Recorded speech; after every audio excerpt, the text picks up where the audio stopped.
Good afternoon. I've just had a very productive meeting with President Biden, Chancellor Scholz and President Macron. We've focused on two issues. Firstly, the situation in the Middle East. And let me start by saying that no one should mourn the death of Hamas leader Sinwar. On his hands is the blood of innocent Israelis killed on the 7th of October and over years of terror, and also the blood of the Palestinian people who suffered in the chaos and violence that he sought and celebrated. We continue to support Israel's right to self-defense, particularly in the face of the attacks by the Iranian regime. Allies will keep working together to de-escalate across the region, because we know there is no military-only solution here. The answer is diplomacy. And now we must make the most of this moment. What is needed now is a ceasefire in Gaza, the immediate and unconditional release of all hostages, immediate access for humanitarian aid, and a return to the path towards the two-state solution as the only way to deliver long-term peace and security. The dire humanitarian situation cannot continue. And I say once again to Israel, the world will not tolerate any more excuses on humanitarian assistance. Civilians in northern Gaza need food now. The UK strongly supports UNRWA in the vital work it does in Gaza, across the OPTs and the region. UNRWA must be allowed to continue its life-saving support. The suffering must end, including in Lebanon, where we also need a ceasefire, to implement a political plan based on UN Resolution 1701 that empowers the Lebanese armed forces, strengthens UNIFIL, and allows communities on both sides of the border to return to their homes, delivers humanitarian and economic support to the people of Lebanon, supports democracy, and bolsters the Lebanese state. Second, we discussed the war in Ukraine. Building on the conversation I had with President Zelensky at Downing Street last week, we remained united in our support for Ukraine. We have always said that it is for the Ukrainian people to decide their own future. So we're clear, together with President Zelensky, that the only acceptable outcome is a sovereign Ukraine and a just peace. We want to see Ukraine thriving and secure, and we'll work together to make that happen. And while the situation is incredibly tough, it is also true that Russia is getting weaker. This war is soaking up 40% of their budget, and last month Russia suffered the highest daily casualty rate so far. So we discussed how to speed up our support for Ukraine, and the UK is delivering. 95% of the equipment that we promised to fast-track in July is now in Ukrainian hands. And together with the G7, we're working to send 50 billion euros of support to Ukraine, drawn from the proceeds of frozen Russian assets.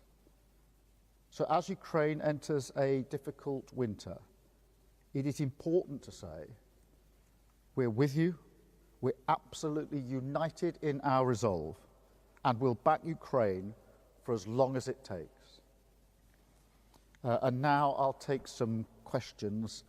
And Carl at ITV, I think we're starting with you. Thank you, Prime Minister. Carl Dinnan from ITV News. Given what we know about the United States' position on military support to Israel, would you now consider a further suspension of arms sales to Israel if the humanitarian situation in Gaza does not improve? The situation on arms sales has been made very clear, and a summary published, obviously for Parliament, but more widely. And our position on that has not changed. We strongly support Israel's right to self-defense, particularly in the face of the Iranian regime's actions.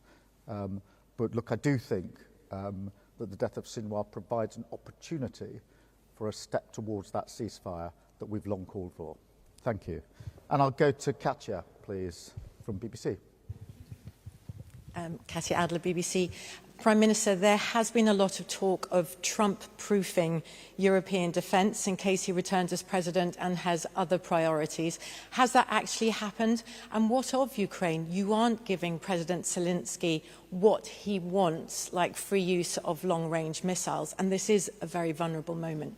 Well, obviously today we're responding to fast-moving events, both in Ukraine and in particular in the Middle East. And it's right that the Quad comes together to discuss those events and sets out our plans.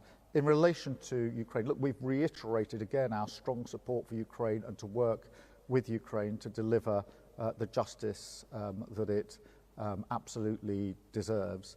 And that's what we've been working hard on today. What further capability, what further equipment, what further resource can we put in?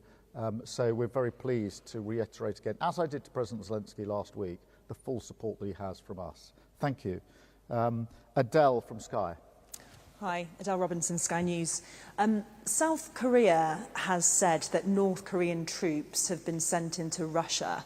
What intelligence do you have, if any, that this has happened? And if it has, would you view it as an escalation? How concerned are you? I've seen the reports in relation to this development. If it's true, then to my mind, it shows a level of desperation in relation to Russia, which goes with the points I made at the end of the short remarks about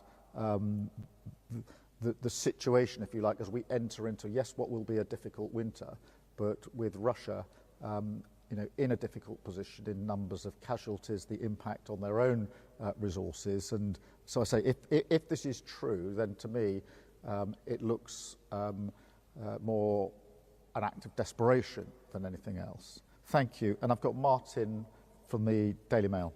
Thank you, Prime Minister. Martin Beckford from the Daily Mail. Just on domestic matters, can you really say you are keeping your manifesto pledge not to increase taxes on working people if you raise national insurance for employers and freeze income tax thresholds?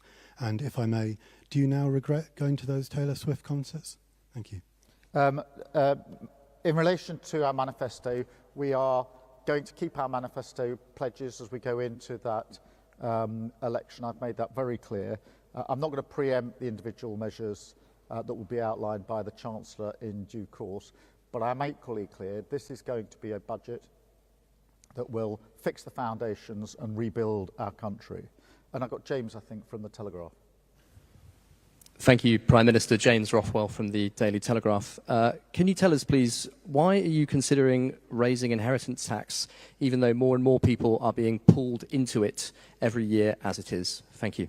Well, James, you'll understand that just under 2 weeks out from a budget, no Prime Minister or Chancellor ever preempts the measures that may or may not be in a budget. I'm afraid you'll just have to wait until the Chancellor lays that out in full. But the structure, if you like, the framework is going to be to fix the foundations and to rebuild our country. Thank you very much.